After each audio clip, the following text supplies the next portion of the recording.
Bom dia, meu nome é Dilermando, estamos estudando o livro de John Piper, Lutando contra a Incredulidade, e o tema da aula deste domingo será Lutando contra a Vergonha Inapropriada. Nós vamos ler 2 Timóteo 1,12, que diz assim: Não me envergonho, porque sei em quem tenho crido, e estou certo de que ele é poderoso para guardar o meu depósito até aquele dia. Também em Romanos 10, versículo 11, diz: Todo o que nele confia jamais será envergonhado. O que é vergonha?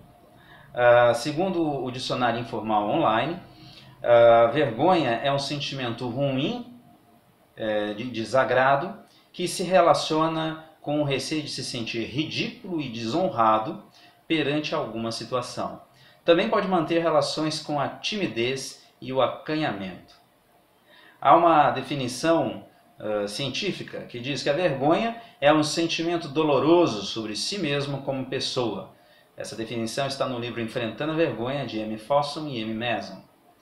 As causas da vergonha: a culpa, quando um pecado oculto e não confessado é confrontado e somos expostos. Quando pessoas com quem nos importamos e amamos ficam sabendo o que falamos, praticamos ou fazemos.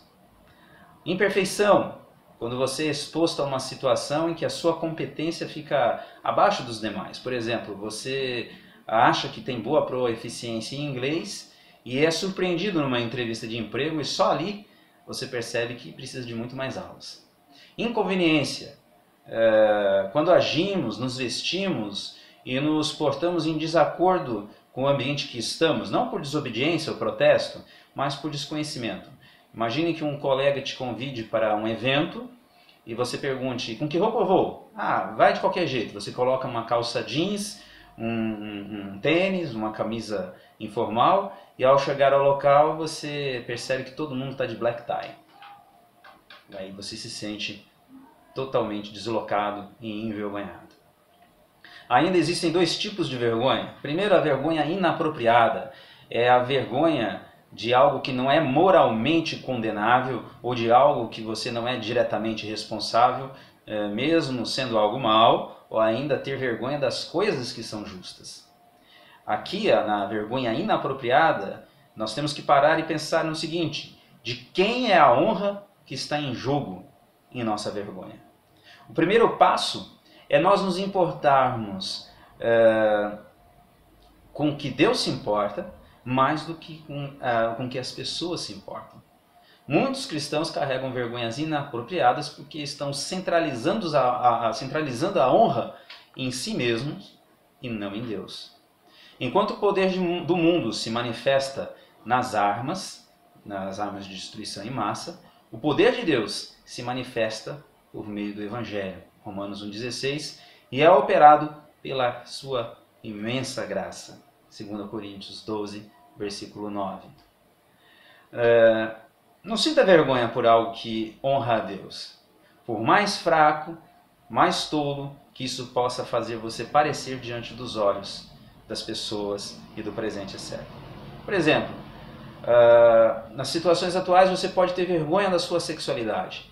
Enquanto quase todos esbanjam comentários tórridos de seus romances, de suas noites de prazer, vai parecer vergonhoso você dizer que é virgem ou que você e sua namorada estão se guardando para o casamento. Vergonha de suas convicções.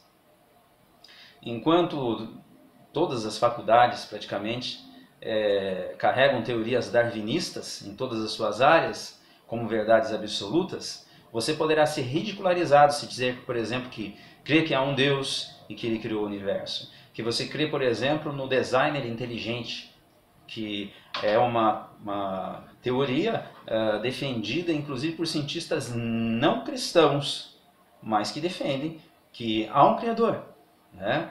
Vergonha de suas posições morais. Enquanto a atualidade celebra a liberdade e a diversidade sexual, você pode ser taxado de antiquado, de fascista, de homofóbico, por dizer que a sexualidade, segundo a Bíblia, é homem e mulher, e o que passar disso é invenção humana. Vergonha de suas convicções espirituais e de sua herança reformada. Tendo em vista que o que o mundo conhece hoje por evangélico são apenas aqueles programas que passam na TV, onde a maioria dos seus apresentadores ficam metade do programa pedindo dinheiro. Então você pode ter vergonha de se apresentar como evangélico e ter medo de ser vinculado a essas pessoas. Como diria Rui Barbosa, de tanto crescer a injustiça, de tanto ver agigantar-se o poder nas mãos dos maus, o homem chega a rir-se da honra, desanimar-se da justiça e ter vergonha de ser honesto. Mas também existe uma segunda vergonha, a vergonha apropriada. A vergonha apropriada é a vergonha que tem razões de ser, razões de existir, porque de alguma forma ela desonra a Deus. O nosso envolvimento desonra a Deus. É o famoso mau testemunho. Quando decidimos querer algo contrário às Escrituras, ou viver algo que é contrário às Escrituras, ainda que nós professemos com os nossos lábios, nós estamos desonrando o Evangelho, por assim dizer, desonrando a Deus. 1 Coríntios 15, 34, Paulo fala que é necessário ter vergonha. E ele, em 15:34, ele diz o seguinte, ele diz aqui, como justos, recuperem o bom senso e parem de pecar, pois alguns há que não têm conhecimento de Deus, e isso para vergonha de vocês. Em 1 Coríntios 6:5, ele fala que é uma vergonha que não haja pessoas para julgar os litígios entre os irmãos, ao ponto deles levarem suas desavenças para os pagãos. Em 2 Tessalonicenses, capítulo 3, versículo 14,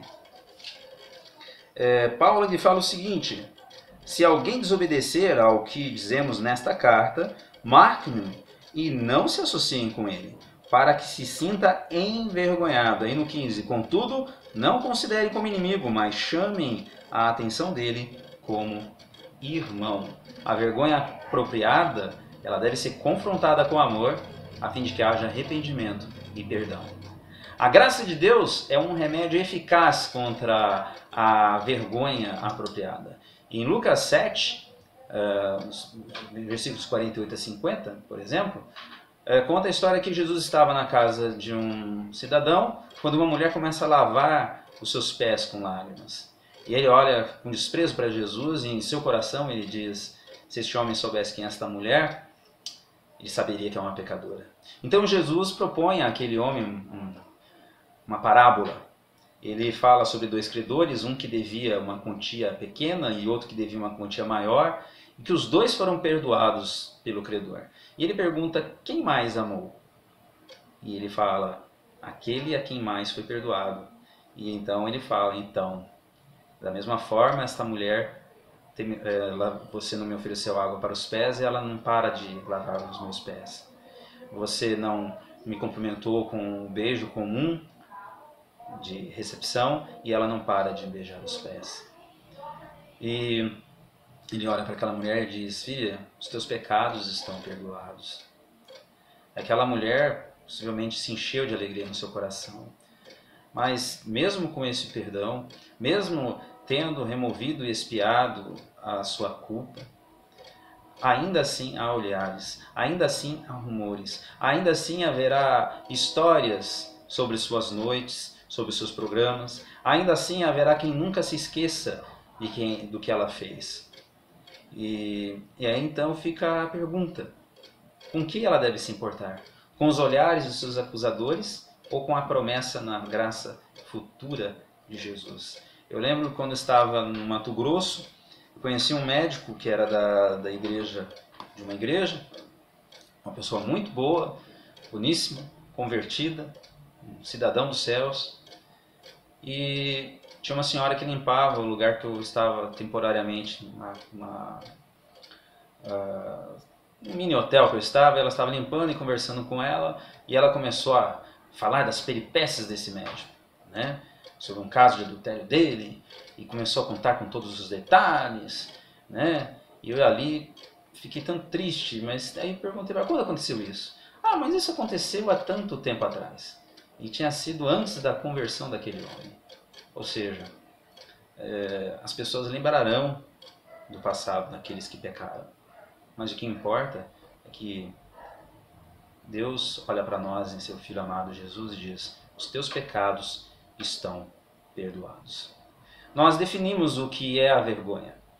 E embora nos últimos tempos os valores estejam invertidos, o que é bom é chamado ruim e vice-versa, vimos que há dois tipos de vergonha, a apropriada e a inapropriada. A primeira diz respeito às atitudes, pensamentos e sentimentos que desonram a Deus. A segunda tem a ver com algo que, embora não desonre a Deus, nos é imposto como vergonhoso, para nos fechar, para nos vexar e nos calar. A primeira vergonha é devida e deve ser tratada com confissão e fé no Senhor. A segunda deve ser combatida com fé no Senhor Jesus, lembrando de que a sua vontade, honra e glória é a única coisa que importa. Portanto, nós não devemos nos calar, não devemos nos envergonhar do Evangelho. Devemos sim corar de vergonha pelos nossos pecados e nos chegarmos a Deus e confessar os nossos pecados. Mas do Evangelho nós não devemos nos envergonhar nunca. Devemos sim proclamá-lo com toda a convicção, com toda a confiança, se é que cremos que esse é o nosso Senhor, que Ele vive, que Ele reina e que Ele voltará. Que Deus os abençoe.